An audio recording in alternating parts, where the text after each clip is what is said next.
बिस्मिल्लाहिर्रहमानिर्रहीम। अस्सलाम वालेकुम क्लास 9। उम्मीद आप सब खैरियत से होंगे। आज हम लोग यूनिट 2 की एक्सरसाइज 2.3 के क्वेश्चन नंबर 1 को सोल्व करेंगे। क्वेश्चन नंबर 1 की जो स्टेटमेंट है वो हमारे पास है, right each radical expression in exponential notation and each exponential expression in radical notation, do not simplify. In parts को हम लोगों ने सिंप्लीफाई नहीं करना, जस्ट जो रेडिकल एक्सप्रेशन है उन्हें एक्सपोनेंशियल में लिखना है और जो एक्सपोनेंशियल है उन्हें हम लोगों ने रेडिकल में लिखना है। तो चलिए अब हम लोग अपने क्वेश्चन की जानिब चलते हैं और इसे सोल्व करते हैं। एक्सपोनेंशियल फॉर्म हमारे पास ये होती है और रेडिकल फॉर्म हमारे पास ये स्क्वायर रूट में होती है, अंडर रूट की सूरत में। तो इस क्वेश्चन में हमने इस फॉर्म को इस फॉर्म में कन्वर्ट करना है और इस फॉर्म को इस फॉर्म में कन्वर्ट करना है, यानी एक्सपोनेंशियल फॉर्म को रेडिकल फॉर्म में लिखना है और रेडिकल फॉर्म को एक्सपोनेंशियल में लिखना है। तो ये जो एक्सपोनेंशियल फॉर्म होती है इसमें ये जो हमारे पास होता है इसको हम लोग एक्स है ना, ये तो ये हमारे पास होती है इसकी बेस, और ये जो होता है ऊपर ये इसका एक्सपोनेंट होता है, इसको हम लोग एक्सपोनेंट भी कहते हैं और इसको पावर भी कहते हैं, यानी ये बेस और ये उसकी पावर यानी कि एक्सपोनेंट। और इसमें होता है इसको कहते हैं रेडिकेंड, ये रेडिकेंड होता है, ये हमारे पास इंडक्स होता है, और ये जो हमारे पास होता है ये इसको हम लोग कहते हैं रेडिकल सिंबल। ये हमारे पास रेडिकल सिंबल होता है जिसे हम रेडिकल फॉर्म में लिखते हैं, यानी कि स्क्वायर रूट की फॉर्म में लिखते हैं, अंडर रूट की फॉर्म में लिखते हैं। रेडिकल एक्सप्रेशंस होते हैं उन्हें अंडर रूट के फॉर्म में लिखते हैं, और जो हमारे पास एक्सपोनेंशियल एक्सप्रेशन होते हैं उन्हें इस तरह लिखते हैं। रेडिकल एक्सप्रेशंस को इस तरह लिखते हैं और एक्सपोनेंशियल एक्सप्रेशन को इस तरह लिखते हैं। और इस फॉर्म में ये जो है ये हमारे पास बेस है और ये इसका एक्सपोनेंट है यानी कि इसकी पावर है। इसमें है कि ये इसका रेडिकेंड है, ये इसका इंडक्स है, और इसको ये जो अंडर रूट के बाहर पावर होती है ना ये इंडक्स होता है। अगर देखें फर्ज करें अंडर रूट के बाहर यहाँ पे कुछ नहीं है, तो जब हम इसे एक्सपोनेंशियल में लिखेंगे तो जस्ट 1/2 लिखेंगे, क्योंकि हमें पता है कि ये जो अंडर रूट होता है इसकी जो वैल्यू होती है वो 1/2 होती है। अब यहाँ पर जैसे अंडर रूट की n है ना, तो जब इसको लिखेंगे एक्सपोनेंशियल फॉर्म में तो ये इसकी ये होगा 1/n हो जाएगा। यहाँ जो आएगी वो इसके डिवाइड के नीचे आ जाएगी, यहाँ जो भी वैल्यू होगी। अब हम लोग अपने क्वेश्चन की जानिब चलते हैं और इसका फर्स्ट पार्ट देखिए हमारे पास है -64 और 3। जब इसको एक्सपोनेंशियल फॉर्म में लिखेंगे तो माइनस एज इट आ जाएगा 64, और ये बेस बन गई, ये है इसकी बेस। अब हम लोगों ने इसकी पावर बनानी है। हम लोगों ने डिस्कस किया कि ये जो अंडर रूट होता है ना, जस्ट अंडर रूट, यहाँ पर कोई पावर नहीं होती, उसका मतलब अंडर रूट की पावर हमारे पास क्या है 1/2 है। वो क्यों हो गया 1/2। तो ये जो हमारे पास है ये जो नीचे है ना ये इसका इंडक्स होता है, यहाँ पर कुछ नहीं है तो यहाँ पर 2 है।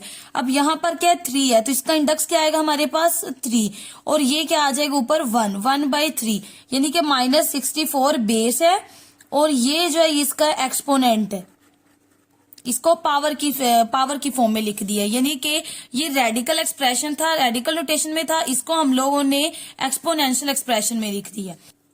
अब सेकंड पार्ट जिसका वो हमारे पास है 2⁵, तो इसको हम लोगों ने रेडिकल में लिखना है। तो इसको रेडिकल में कैसे लिखेंगे, 2 एज इट आ जाएगा। अब ये जो है इसको अब 2 की पावर क्या है 3 है, ये 3 यहाँ पर आ जाएगा, और ये देखे ये रेडिकल है, इसको रेडिकल में कन्वर्ट करेंगे, और ये है 5, यानी इसका इंडक्स क्या हमारे पास है 5। इसी तरह लिखते हैं ना 2 की पावर, जैसे ये देखें ना 2 की पावर 3 यहाँ पर अंडर रूट में चला जाएगा और रेडिकल को इसमें कन्वर्ट करेंगे अंडर रूट में, तो ये जो 5 है वो इसका इंडक्स आ जाएगा। अब इसका जो थर्ड पार्ट है वो हमारे पास है -7 1/3। इसको हम लोगों ने किस में कन्वर्ट करना है, ये एक्सपोनेंशियल फॉर्म में, इसको हम लोगों ने रेडिकल फॉर्म में लेके जाना है। नेगेटिव साइन एज इट आ जाएगा, ये 7 और 7 की पावर क्या है 1 है, तो 1 की जो पावर है 1 है वो एक्सपोनेंट एज इट आ जाएगा।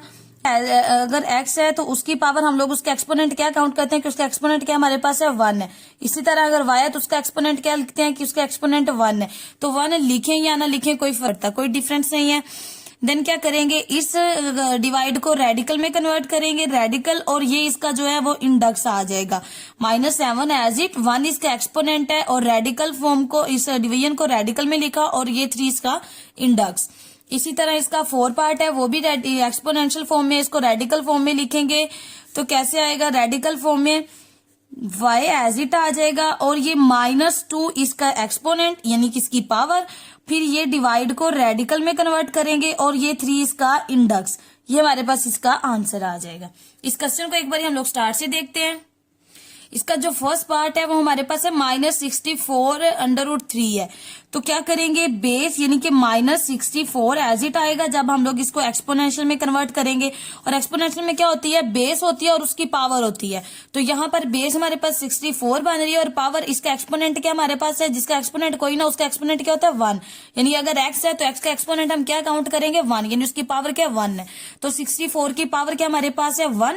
इस रेडिकल को डिवाइड में लेके जाएंगे और ये जो 3 है वो इसका इंडेक्स जो है वो इधर आ जाएगा।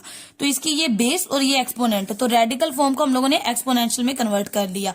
अब सेंकीटा 2 की पावर है 3/5, तो 2 और ये जो है इसका एक्सपोनेंट है, ये हमारे पास क्या है, इसकी पावर है, 2 की पावर है और डिवाइड है तो ये रेडिकल में कन्वर्ट हो गया।